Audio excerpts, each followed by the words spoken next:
ত্বরণের ওখান থেকে একটু বুঝে দেন। আচ্ছা, সমস্যা নেই।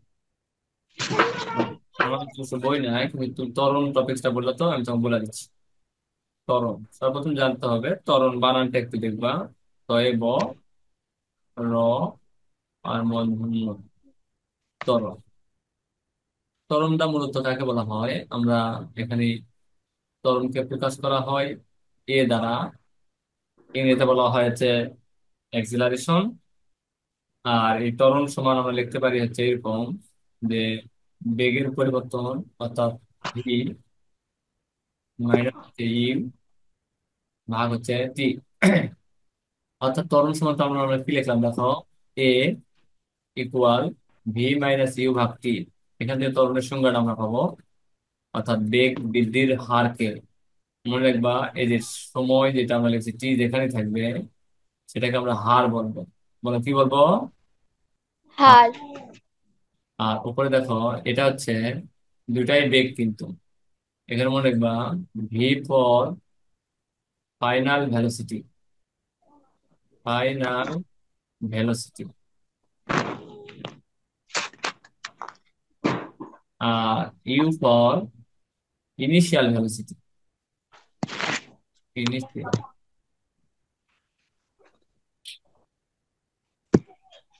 টি হবে ইনিশিয়াল ভেলোসিটি। আচ্ছা, এখন প্রশ্নটা বোঝার চেষ্টা করো। আমরা এখানে ভি লিখছি আর ইউ লিখছি। ভি হচ্ছে ফাইনাল ভেলোসিটি, অর্থাৎ শেষ বেগ। আর ইউ হচ্ছে ইনিশিয়াল ভেলোসিটি, যেটাকে আমরা বলি আদি বেগ। যখন কোনো কিছু পার্থক্য করবা, এটা শুধু আমরা ফিজিক্সে না, যে কোনো বিষয়ে যাও তুমি, যদি পার্থক্যর কথা বলি, তাহলে অবশ্যই মনে রাখবা বড়টার থেকে ছোটটা বিয়োগ দিবা। তাহলে বড়টা থেকে ছোটটা কি করবো বলো? বিয়োগ। বিয়োগ দিবা।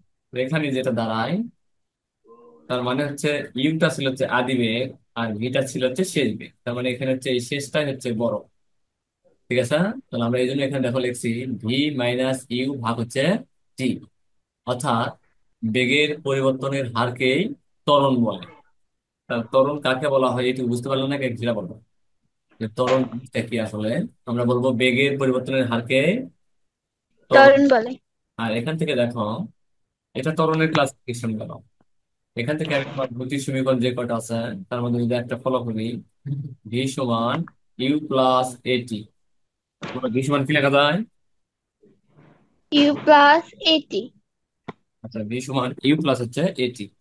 দেখো এখান থেকে আমরা যদি একটা কাজ করি, সেটা হলো যে রাশিগুলো আমি একটু পদ সংখ্যা যেগুলো আছে সেগুলো একটু উলট পালট করবো। তাহলে ইউ প্লাস এটি ইকুয়াল টু তোমার হচ্ছে ভি। বলে ইকুয়াল টু কি হবে? ভি। ভি। আচ্ছা, বাসের নামে দিলাম আমি, এই পাশে এটি রাখলাম, সমান ওই পাশে ভি আছে, মাইনাস দিলাম। এই যে ইউ এর আগে প্লাস আছে, তাহলে এবারে দেখি ওগুলো মাইনাস। মাইনাস। অতএব আমি যদি বলি এ সমান, তাহলে হচ্ছে ভি মাইনাস ইউ ভাগ হচ্ছে টি। টি। মাইনাস ইউ ভাগ হচ্ছে টি লেখা যায় কি? হ্যাঁ স্যার। হ্যাঁ, তাহলে দেখো এটা কিন্তু গতির 1 নম্বর সমীকরণ থেকেও আমরা ত্বরণ লিখতে পারি। একটা কথা মনে রাখবা, আমরা অনেক সময় ফিজিক্সের অঙ্কে আমরা যখন ত্বরণের মানটা চাই, আমরা কিন্তু এই সমীকরণটা একবারে বসা দিই, যা যে এ সমান ভি মাইনাস ইউ ভাগ টি। মূলত আসলে এটা কোথা থেকে আসলো, সেই সমীকরণটা বসা দেওয়া সবচেয়ে জরুরি বেশি। এই জন্য গতির প্রথম সমীকরণটা বসা দিবা। সেখান থেকে এখন যদি ভি চাই, তাহলে মান বসা দিবা ইউ এ আর টি। যদি এর মান চাই, তাহলে তুমি এইভাবে ফর্মে তৈরি করে নিবা ভি মাইনাস ইউ ভাগ হচ্ছে টি। বুঝতে টি। পারলে? বুঝতে পারলা? হ্যাঁ স্যার। এখন প্রশ্ন হলো যে ত্বরণ যেটা আমরা বললাম, তাহলে ত্বরণের একটা সমীকরণ থেকেও ত্বরণ আনা যায়।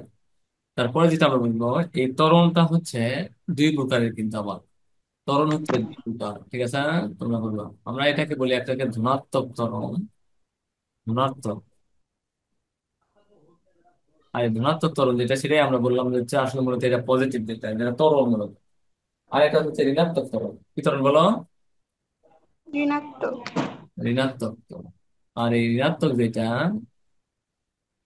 সেটাই মূলত হচ্ছে মন্দন। এটা মূলত কি বলো? মন্ডন। অর্থাৎ এই মন্দন। এখন দেখো, এখান থেকে পরীক্ষা হলে অনেক অঙ্ক চলে আসে, যে আমাদের লাস্টে কিন্তু মন্দন কথাটা চাই। কি কথা চাই বলো? মন্দন। মন্ডন। তুমি যদি এখানে এর মানটা এরকম সেম বলো -4 পাইছো, তাহলে তুমি বলতে পারো যে হচ্ছে ত্বরণ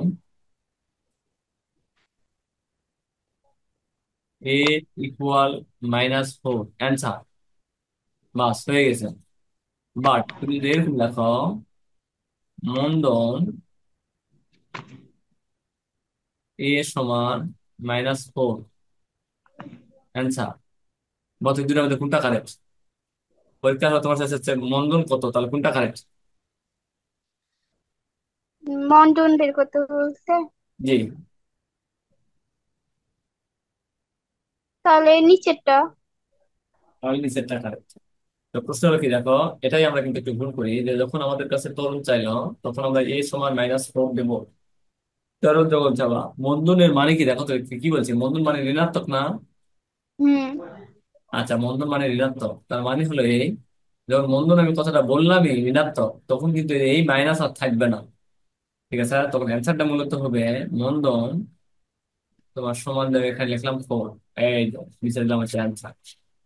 তাহলে এবার বুঝতে পারলাম কোনটা কারে, এটা কিন্তু ভুল। হুম। এই যে এটা হচ্ছে, ভুল। আশা করি বুঝতে পারবা, কারণ এটা আমি, আচ্ছা তুমি বলো তো, এটা মাইনাস মানে ঋণাত্মক না? হুম। এই ঋণাত্মক কথা তো বলে দিলাম, তাহলে সেখানে মন্দন লেখা যাবে না। সেখানে কি হবে বলো? ত্বরণ। কি লিখবো তরল। না? ত্বরণ। তরল। আচ্ছা গেল। এই উত্তরে কিন্তু আমরা অনেকেই ভুল করে বিদায়, এখান থেকে কিন্তু আমাদের মার্কটা কাটে। তো এখন ত্বরণ সম্পর্কে আর কি জানবো আমরা, সেটা হচ্ছে কি, ত্বরণ কিন্তু একটা হচ্ছে ভেক্টর রাশি। কি রাশি বলো? ভেক্টর। ভেক্টর। যেটা লিখলাম এটাকে তুলতে হবে তোমার, পরিষ্কার করে দেবো না তুলবা? তোলা শেষ, মুছে দেন। গুড। এখন এই ত্বরণ যে বললাম আমরা, এটা ভেক্টর রাশি, তুমি এই ক্লাসে ছিলাম নাকি জানি না। ভেক্টর রাশির সংখ্যা কত বলো তো, মনে আছে? বলতে পারবা? আমি ছিলাম না মনে হয়।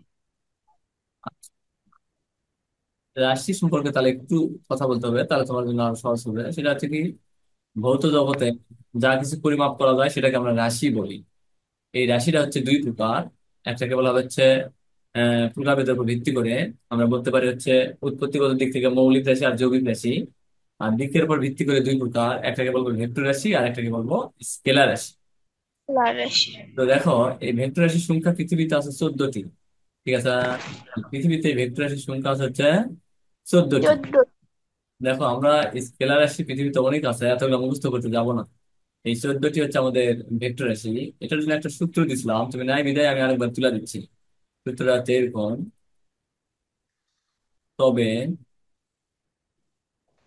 সব প্রিয়জন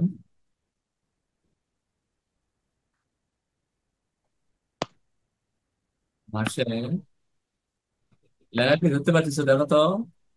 হুম। তবে সব প্রিয়জন ভাসে টুনির প্রেমিক, এটা একটা ছন্দ, বুঝছো? হুম। এই এই ছন্দ। এখন তোমাকে যদি আমি বলি, দেখো এই যে ততে হচ্ছে তরুণ, ততে কি বলো তো? তরল। তরুণ। তোমার তরুণ বললে কোন রাশি বলবা? ভেক্টর রাশি। জি। আরেকটা ততে হচ্ছে তড়িৎ ক্ষেত্র।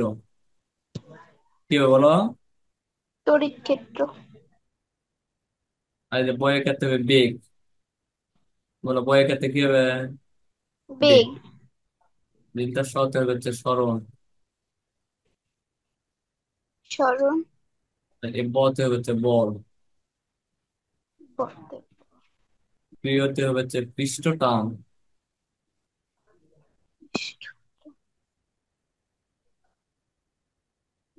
আর এই অতে হবে হচ্ছে ওজন। ভতে হচ্ছে ভরবেগ, নাম শুনতে পেলে নাকি? হুম। ভতে হবে আরেকটা ভ্রামক। আর এই দিনটা সতে হবে হচ্ছে সান্দ্রতা।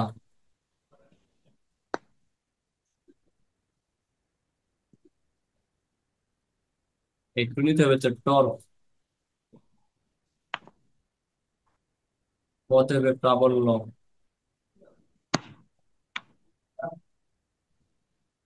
মতে হবে মন্দন। আর এই মত আরেকটা হবে মহাকর্ষীয় প্রাবল্য।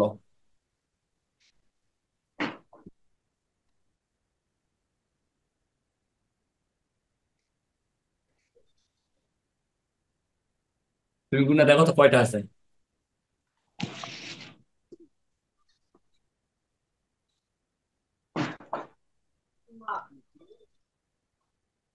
14টা।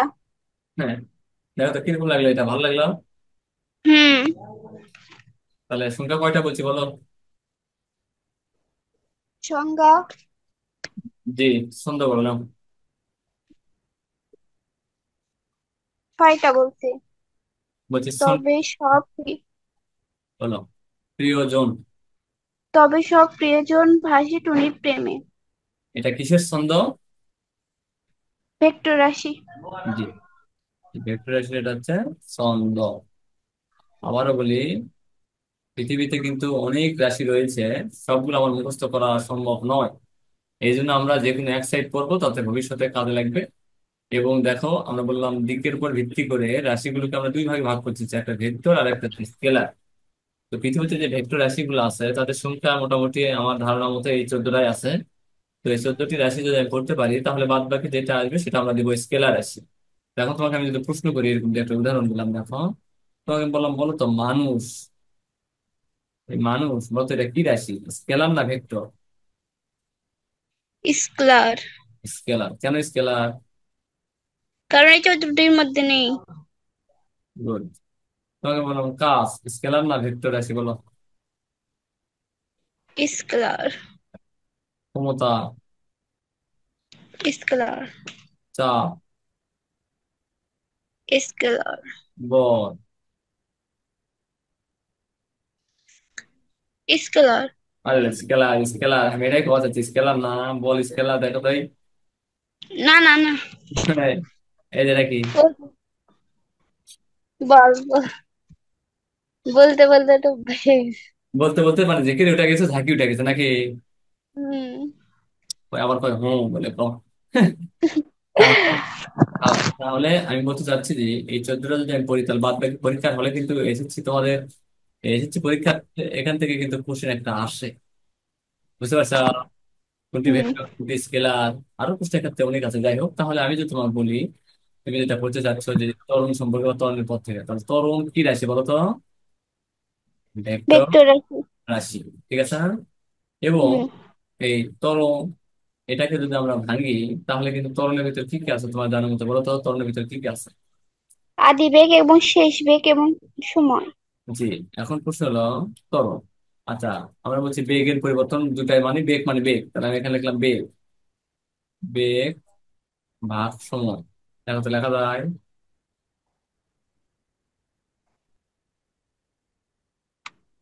আচ্ছা, বেগ সময় লেখা যায় নাকি, দেখো তো সরণ ভাগ সময় লেখা যাবে? না, মনে হয় না। যাবে। বেগ ভাগ সরণ ভাগ সময় অবশ্যই যাবে, বুঝছো? এটা দেখবা তোমার ওই বইতে যেটা আছে সেটা দেখো। ত্বরণ সময় লেখা যাচ্ছে বেগ ভাগ সময়, আর বেগ সময় লেখা যায় হচ্ছে সরণ ভাগ সময়। আর নিচে আরেকটা সময় আছে, যেন সময় স্কোয়ার হবে। তাহলে স্বাভাবিকভাবে আমরা প্রথম ক্লাসে দিকে একটু পড়াছিলাম, সরণের মাত্রা হয় এল, আর হচ্ছে সময়ের মাত্রা হয় হচ্ছে টি। দুইটা টি লিখলাম আমি। তাহলে এখানে আসবে হচ্ছে এল টি ইনভার্স টু। দেখো মাত্রা দেখো, এই যে মাত্রাকে থার্ড ব্র্যাকেট দ্বারা প্রকাশ করা হয়, এটা হচ্ছে ত্বরণের মাত্রা। এখান থেকে একক আসবে, দেখো এল দৈর্ঘ্য, দৈর্ঘ্যের একক কি আমরা জানি মিটার, সময় টি, টি একক কি সেকেন্ড, উপর কি আছে ইনভার্স টু। তাহলে দেখো ত্বরণের একক পেলাম মিটার পার সেকেন্ড স্কয়ার, আর মাত্রা পেলাম হচ্ছে এল টি ইনভার্স টু। ত্বরণের একক মাত্রা দুটাই গেল।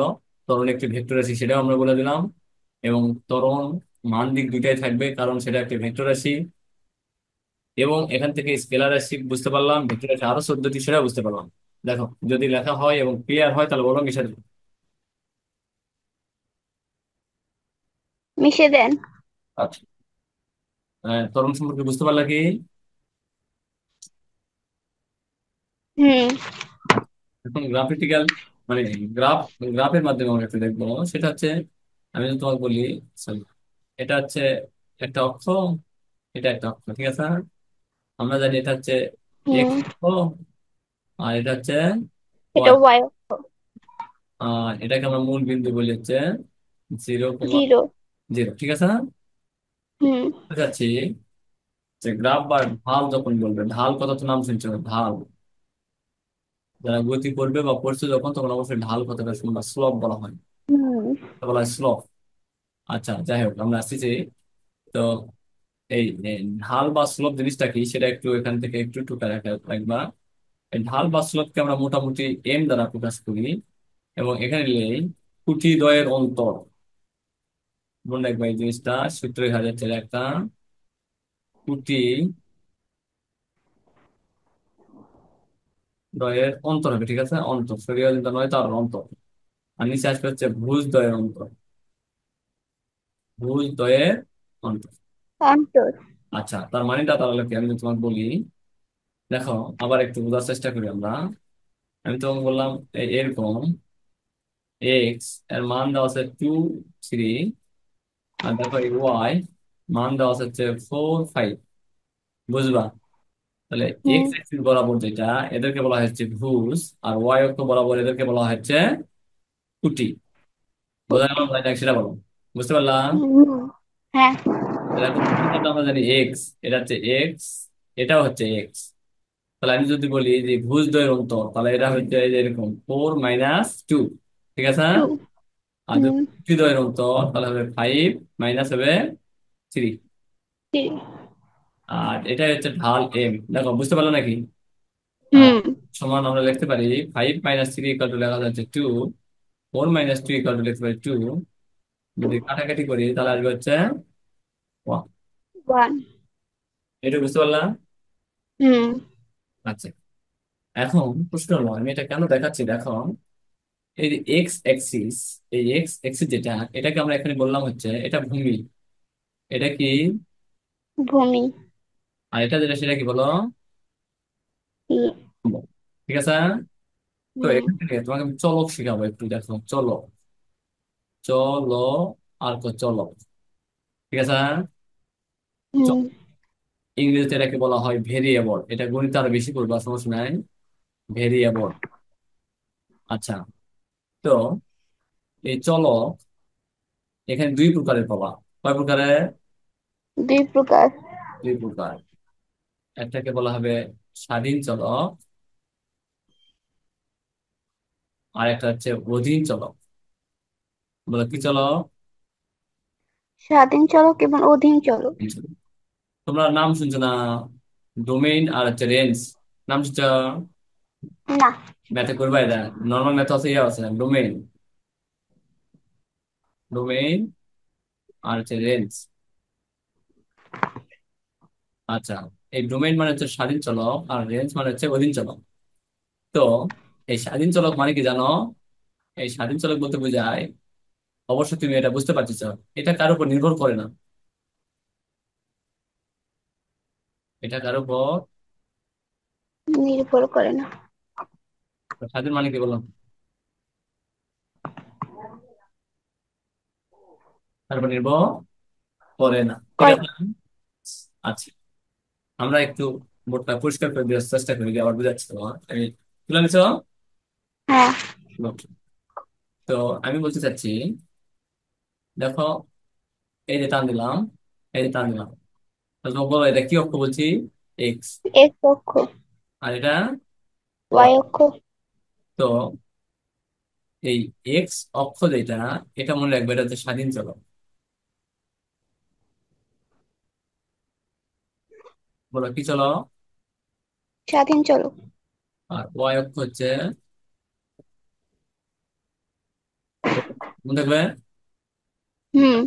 প্রশ্ন হলো, তোমাকে আমি বললাম বেগ ও বেগ ও সময়, কি বললাম বলো? বেগ ও সময়। জি, বেগ এবং সময়ের গ্রাফ দেখাও। তো তুমি বলো তো এই বেগ এবং সময় এই দুটোর মধ্যে কে কার উপর নির্ভর করে?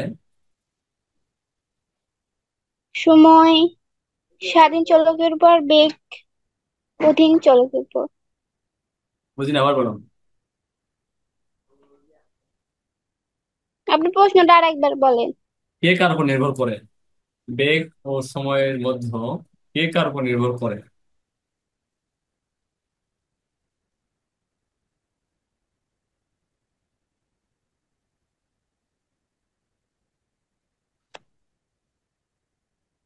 সময়ের উপর বেগ নির্ভর করে। সময়ের উপর বেগ নির্ভর করে।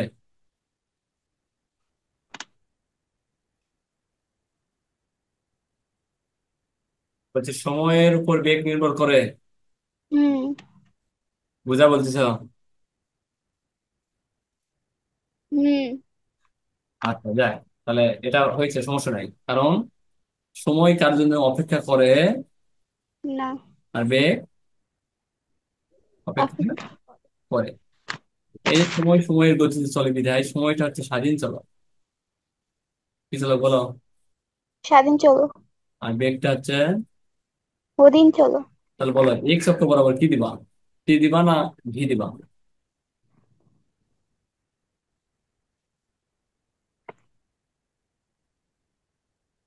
বলো।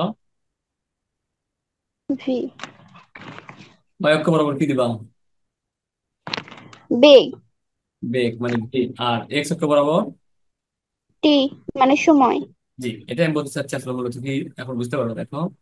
তাহলে এরকম বেগ আর সময়, এই দুইটা যখন আমরা এইভাবে দিলাম স্বাধীন চলক অধীন চলক, বুঝতে পারছো ঠিক কোন বরাবর দিচ্ছি আমরা? হুম। এক্স অক্ষ বরাবর, ঠিক আছে। আচ্ছা, এখন পরীক্ষা হলে এটাও একটু মাসে দেখো। আহ, সময়, আজকে রিয়াদ নাই। না স্যার কেউ নাই, আচ্ছা মিথিলাই পড়ে পড়ান, মিথিলাকে পড়ান। সমস্যা নেই। সময় বনাম বেগ, মিথিলা বোঝার চেষ্টা করো। এবার কি লিখছি দেখো, সময় বনাম, সময় বনা বেগ। দেখো কিছু না আগে বলছো সময়টা কি চলো, স্বাধীন না অধীন? স্বাধীন। স্বাধীন। আর বেগটা কি? অধীন। অধীন। তো প্রশ্ন হলো দেখো, তাহলে তুমি সময়টাকে কোন অক্ষ বরাবর দিবা? স্বাধীন। স্বাধীন মানে এক্স অক্ষ বরাবর। আর বেগটাকে কোন বরাবর দিবা? ওয়াই অক্ষ বরাবর। জি, তোমার যতটুকু বলা হচ্ছে তার মধ্যে তোমার অ্যান্সারটা সঠিক, বাট উত্তর হয়নি। সেটা হলো কি, বোঝার চেষ্টা করি আমরা। এই যে বনাম শব্দ আছে না, হুম। এই বনাম শব্দ দেয়া যখন যখন কোনো তোমার হচ্ছে রাশিকে বোঝানো হবে, তার আগেরটা যেটাই থাক, বুঝলো ভালো করে, তার আগেরটা যেটাই থাক, তখন আর স্বাধীন অধীন দেখার বিষয় নয়, এটা ওয়াই অক্ষ বরাবর যাবে। এটা খুবই গুরুত্বপূর্ণ একটা টপিক, মনে রাখবা। আমরা আবার বলি, বনাম দিয়ে যদি কোনো কারণে দেয়, যেমন এখানে তোমার এইভাবে কিন্তু অনেক প্রশ্ন চলে আসে, এসএসসি পরীক্ষায় চলে আসবে ডাইরেক্ট। এখানে বললো হচ্ছে বেগ মানে যে ভি, ভার্সেস, এই ভার্সেস মানে বনাম। এখানে বলে হচ্ছে টাইম টি, বলবে এই গ্রাফটা অঙ্কন করো। তো এখন প্রশ্ন হলো, তুমি যদি মনে করো যে আসলে ভি কোথায় নেবো আর টি কোথায় নেবো, এটাই যদি বুঝতে না পারো, তাহলে তোমার কি অ্যান্সারটা সঠিক হবে? না। অ্যান্সার কিন্তু কখনোই সঠিক হবে না। তো এখন বুঝতেই যদি ভুল করো যে আমি বসাবো কোথায়, এটা যদি ভুল হয়, তাহলে কিন্তু আসলে যত ভালোভাবে লেখো লেখো, এটাতে জিরো পাবো। তো এখন প্রশ্ন হলো, আবার বলি, তাহলে বনামের আগে যেটা থাকবে সেটা কোন অক্ষ বরাবর যাবে? ওয়াই অক্ষ বরাবর যাবে। ওয়াই অক্ষ বরাবর যাবে, গুড। এখন সেই ক্ষেত্রে আমি যেটা প্রশ্ন করতে চাচ্ছি, এখানে দেখো, আমরা যে বেগ আর সময় যেটা পেলাম, এই বেগ এবং সময়ের গ্রাফ থেকে আমরা যেটা পাবো তার নাম হবে ত্বরণ। তার নাম কি হবে? তরল। ত্বরণ। মানে এই ত্বরণ তুমি বোঝাতে চাইছো বিধায় আমি কিন্তু ত্বরণের বাইরে কিছু যাচ্ছি না, দেখো ত্বরণের ভিতরে কত পড়া। তো যাই হোক, আমি যেটা বোঝাতে চাচ্ছি সেটা হলো যে তোমাকে যদি বলা হয় যে বেগ বনাম সময়ের গ্রাফ থেকে আমরা কি পাবো, তাহলে কি বলবো বলো? তরল। ত্বরণ পাবো। তার মানে এখানে অনেক পরীক্ষায় তোমার দেখো এরকম চার্টও দিয়ে দেয়, তোমাকে এরকম চার্ট দিয়ে দিবেন, এরকম চার্ট দিয়ে দিবেন,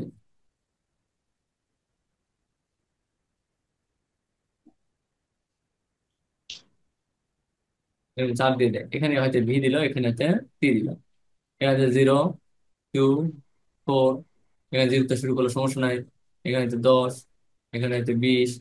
এবার দিতে পারে কি পারে না বলো? পারে। দিয়ে বলবে যে এই যে ছক বা গ্রাফ দিলাম, এখান থেকে কিসের মান বের করা যাবে, অথবা এখান থেকে আমরা বেগ বনাম সময়ের গ্রাফ থেকে কি পাবো, বিশ্লেষণ করো। ঠিক আছে না? তখন আমরা বলবো এই ঘোরা ভি হচ্ছে, যেহেতু আমরা জানি অধীন চলক, ওয়াই অক্ষ বরাবর দিব। আর টি হচ্ছে স্বাধীন চলক, এটা হচ্ছে এক্স এক্সিস বরাবর দিব। তারপর এখান থেকে আমরা মান বসাবো, যেহেতু এটা হচ্ছে প্রথমে 0,0, এই মূল বিন্দু থাকবে। তারপরে টাইমটাকে আমি এভাবে বাড়ালাম, এখানে 2 দিলাম, এখানে 4 দিলাম, এখানে 6 দিলাম। তাহলে এটা হচ্ছে আমাদের হচ্ছে 2, এটা হচ্ছে 4, এটা হচ্ছে 6। এখানে দিলাম হচ্ছে 5 বা 10, এখানে হচ্ছে 20, তাহলে এখানে দিলাম 10, এটা দিলাম হচ্ছে 20। তো এখানে এখানে যে প্রশ্ন দাঁড়ালো সেটা হলো কি দেখো, যখন এই 0 থেকে 2 মিনিটের কাছে যাবে সময়টা, তখন বেগটা হবে হচ্ছে কত? 10। বুঝাতে পারছি এটুকু? আর হুম। এইটুকু বরাবর মানে সে দিয়ে এখানে আসবে। যখন সময়টা 4 হবে, তখন এই যে সময়টা হলো এখানে, তখন তার বেগটা হবে 20, তার বেগটা হবে এই বরাবর এদিকে যাবে। ঠিক আছে? আমি হুম। দেখালাম তোমার, আর এরকম যতগুলো আসবে তুমি মান বসে দিবা যেদিকে যায় যায়। এখন প্রশ্নটা করলো এটা এইদিকে যাচ্ছে, দেখো। এখন এখান থেকে এটাও মনে রাখবা, তাহলে গ্রাফটা কিরকম হলো একটু আমরা ফাঁকা জায়গায় তোমাকে দেখাই, দেখো। এটা হচ্ছে ওয়াই অক্ষ, আর এটা হচ্ছে এক্স। তাহলে গ্রাফটা দেখো, তুমি বলো তো গ্রাফটা এরকম পেলাম না আমরা? হুম। তো এটা এক্স এক্সিস, এটা হচ্ছে ওয়াই এক্সিস। এটা এক্স, এটা কি ওয়াই। তো এখন বাহ। মনে রাখবা ত্বরণ কিভাবে আমরা পাচ্ছি, দেখো। এই যে সময় এটা, আর এটা হচ্ছে বেগ ভি। বেগ বনাম এখানে সময়, অর্থাৎ এই বেগ ভার্সেস সময়ের গ্রাফ থেকে আমরা পাবো যেটা, সেটা হচ্ছে ত্বরণ। কিন্তু যে ত্বরণটা পাবো, যেহেতু সময় বৃদ্ধির সাথে সাথে বেগ বৃদ্ধি পাইছে, বিধায় এখানে যে ত্বরণটা পাবো সেটা মূল বিন্দুগামী সরলরেখা পাবো।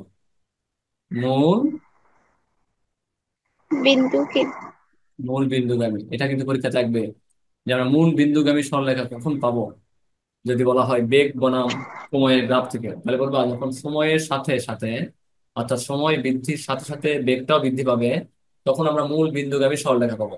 এবং আরো একটা কথা বলি, এটা শুধু এই মানে বেগ বনাম সময়ের ক্ষেত্রেই নয়, তুমি যে কোনো গ্রাফের ক্ষেত্রে নিবা, যদি এক্স এক্সিস এবং ওয়াই এক্সিস, এক্স এর সাথে সাথে ওয়াইটাও বৃদ্ধি পায়, অর্থাৎ স্বাধীন চলকের সাপেক্ষে অধীন চলক বৃদ্ধি পায়, তাহলে সেই ক্ষেত্রে অবশ্যই মনে রাখবা সেটা মূল বিন্দুগামী সরলরেখা হবে। ঠিক আছে?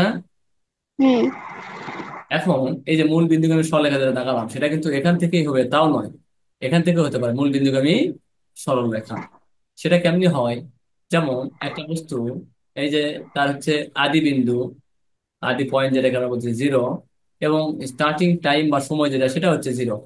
তাহলে তুমি বলো তো, 0 সেকেন্ডে তার বেগটা আমরা পাবো 0, তাই পাবো না? হুম। কিন্তু সময়টা 0ই, মনে রাখবা সময়টা 0ই, বাট তার বেগটা মনে করা হচ্ছে 10 মিটার পার সেকেন্ড। তার মানে কি, দেখো তো সে কি আর এই মূল এই জায়গা থাকবে, না এই জায়গা যাবে? এই 10 মিটার। ওই যে জি। এখন সেখান থেকে আবার হলো কি, আস্তে আস্তে টাইম বাড়তেছে, আস্তে আস্তে বেগও বাড়তেছে, আস্তে আস্তে টাইম বাড়তেছে, আস্তে আস্তে বেগ আস্তে বাড়তেছে। আস্তে দেখবো পাবে। এইভাবে বাড়তে বাড়তে এক পর্যায়ে দেখা গেল যে এই এই যে এখানে একবার যাবে, এখানে একবার যাবে, এখানে একবার যাবে। তাহলে এটাও কিন্তু এক ধরনের সরল রেখা হলো। হয়তো বা মনে হবে যে এটা তো মূল বিন্দুগামী নয়, বাট এটাও কিন্তু হচ্ছে মূল বিন্দুগামী সরল রেখা। রেখা। এবং এটা শুধু আমরা বলি বেগ ভার্সেস সময়ের ক্ষেত্রেই পাবো তা নয়। যদি বলা হয় যে কোনো দুইটি চলকের মধ্যে দুটাই যদি বৃদ্ধি পায়, তাহলে সেক্ষেত্রে আমরা মূল বিন্দুগামী সরলরেখা পাবো। ঠিক আছে? এখন হুম। এই যে বেগ বৃদ্ধির হার যেহেতু সমান, বেগ বৃদ্ধির হারটা কি ছিল বলো, এখানে সমান, বিধায় আমরা ত্বরণ যেটা পাবো, এই ত্বরণ আমরা আবার বলবো হচ্ছে দুই প্রকারের। এক, সুষম ত্বরণ। দুই, অসম ত্বরণ। তাহলে এক কি বলছে বলো, সুষম ত্বরণ। সুষম আর দুই কি বলছে বলো, অসম ত্বরণ। এই ত্বরণ। তোমাদের এসএসসি সিলেবাসে এই অসম ত্বরণের ব্যাখ্যা খুব একটা দেওয়া নাই, অথবা আসবে না বললেই চলে। আমরা তাহলে সুষম ত্বরণ মানে কি, বলছে বেগ বৃদ্ধির হার যদি সমান থাকে, তাহলে সেটাকে বলবো সুষম ত্বরণ। তা তুমি বলতো এখানে গ্রাফ দাগাই দিছি, এখানে একটা দাগালাম, এখানে একটা দাগালাম, এই তিনটা গ্রাফের ক্ষেত্রে বলতো এটা কি হচ্ছে সময়ের সাথে সাথে বেগটা হ্রাস পাইছে না বৃদ্ধি পাইছে? এই দুটার মধ্যে বৃদ্ধি বৃদ্ধি পাইছে। আর যদি বৃদ্ধি পেয়েই থাকে, তাহলে সেই বৃদ্ধিটা কি সমান তালে বা একই তালে হয়েছে না কম বেশি হয়েছে? এক তালে। একই তালে হয়েছে। বুঝতে পারছো জিনিসটা? একতালি যে, হুম। হ্যাঁ, তার প্রত্যেকটা জায়গা কিন্তু আমি মানটা সমান পাচ্ছি, এই জন্য এটাকে বলা হবে সুষম ত্বরণ। কি ত্বরণ? সুষম সুষম ত্বরণ। ত্বরণ। এবং এই বেগ বৃদ্ধির হারটা যদি সমান না হয়, আমি সেটাও দেখাচ্ছি। এইভাবে গেছে এই পর্যন্ত, যাওয়ার পর সে আমার মন চাইছে এ বরাবর গেছে, সে তো মন চাইছে এ বরাবর গেছে, মন চাচ্ছে আবার এ বরাবর গেছে, মন চাচ্ছে এ বরাবর গেছে। ঠিক আছে? এমন হতে পারে আবার সে হুম। ঘুরে এভাবে আসতে পারে, কোনো সমস্যা নেই। পার। তো মূল টার্গেট হলো এখানে, এর পর্যন্ত ছিল হচ্ছে, দেখো, বেগ বৃদ্ধির হারটা সমান, এই জন্য এটাকে বলা হবে সুষম ত্বরণ। আর এখান থেকে বেগ বৃদ্ধির হার সমান হয়নি, কখনো বাড়ছে, কখনো কমছে, কখনো আবার হচ্ছে একই তালে চলছে, এভাবে চলতে পারে। তো আমরা এখান থেকে মনে রাখবো এটা হচ্ছে এক ধরনের অসম ত্বরণ। অসম ত্বরণ যেহেতু ব্যাখ্যা তোমাদের এসএসসি সিলেবাসে ওইভাবে নাই, বিধায় আমি অসম ত্বরণের দিকে গেলাম না। তো মূলত কথা দাঁড়াচ্ছে আমরা পড়াচ্ছি তোমার ত্বরণ। তো ত্বরণটা হলো এক ধরনের লব্ধ রাশিও বলা যাবে এটাকে, লব্ধ রাশি। ল বয়ে লব্ধ রাশি। ত্বরণটা তাহলে কি লিখবো লব্ধরাশি। বলো? লব্ধ রাশি। লব্ধরাশি। লব্ধ রাশি কাকে বলা হয় বলবা? একাধিক রাশির সমন্বয়ে গঠিত রাশিকে লব্ধ রাশি বলে। একাধিক রাশির সমন্বয়ে গঠিত রাশিকে লব্ধ রাশি বলে। তো সেই ক্ষেত্রে যেহেতু ত্বরণ একাধিক রাশি বলতে, দেখো ত্বরণের ভিতরে কি কি আছে। ত্বরণের ভিতরে কিন্তু আমরা ভাঙে বেগ পাচ্ছি, আর বেগটাকে ভাঙে কিন্তু আমরা সরণ আর সময় পাচ্ছি। তো ত্বরণের ভিতরে একাধিক রাশি রয়েছে বিধায় ত্বরণকে আমরা বলবো লব্ধ রাশি। 2018 2018 সাল সকল বোর্ডে একটা কোশ্চেন আসলে, এরকম কোশ্চেন দেখো, বল একটি লব্ধ রাশি ব্যাখ্যা করো। খুবই গুরুত্বপূর্ণ। ওই 18 পর থেকে কোনো না কোনো ভাবে বোর্ডে চলে আসছে বল একটি লব্ধ রাশি, কাজ একটি লব্ধ রাশি, ক্ষমতা একটি লব্ধ রাশি, এরকম বেগ একটি লব্ধ রাশি, ঠিক আছে, ত্বরণ একটি লব্ধ হুম। রাশি। এরা প্রশ্ন কিন্তু পরীক্ষা হলের জন্য গুরুত্বপূর্ণ। তো এই প্রশ্নের ব্যাখ্যাও আমি একটা ক্লাস লেখা দিচ্ছি, আমরা সেদিন ছিল নাকি জানি না, যাই হোক। তো এখন প্রশ্ন হলো যে যতটুকু বোর্ডে আবার আসছে দেখো স্ক্রিনে, এটা কি তোলা হয়েছে তোমার? হুম, তোলা হয়েছে। আচ্ছা, তাহলে আজকের আলোচনার বিষয়টা মূলত হলো কি, তুমি কি বুঝতে পারোনি বললা যে ত্বরণ। আর আমরা এতক্ষণ তোমার কিন্তু ত্বরণ সম্পর্কে কিছু একটা আইডিয়া দেওয়ার চেষ্টা করলাম। এই ত্বরণ সম্পর্কে অনেক কোশ্চেন আছে। যেমন আমরা বলছি কি যে আসলে ত্বরণ, দেখো একটা অঙ্কের ক্ষেত্রে যদি তুমি নাও জানো সেখান থেকে ত্বরণ বের করতে হয়। আমরা এখানে বললাম 0,0, এখানে বললাম 2, এখানে বললাম 4, 6, 8, 10। এখানে বেগের মান হচ্ছে আমি দিলাম 5, 10, 15, 20, 25। তো দেখো এখানে আমরা যে মানগুলা দিলাম, আমি তখন বললাম এটা হচ্ছে টাইম সি, এটা হচ্ছে বেগ হচ্ছে ভি। সি আর ভির মধ্যে যদি রিলেশন করি আমরা, তাহলে সেক্ষেত্রে দেখো এখানে কিন্তু ত্বরণ আসবে। এবং ত্বরণটা আমরা বলছিলাম বেগ ভাগ সময়। তখন তো বলছে দশ হুম। সেকেন্ডে মান বের করো, তাহলে 10 সেকেন্ডের ক্ষেত্রে আমরা এই আইডেন্টিফাই করবো এটা নিয়ে। তো এখন আমি তোমাকে আলাদাভাবে এখানে টুকা লেখা দিচ্ছি, তাহলে এখানে সময় টি ফর 10 সেকেন্ড।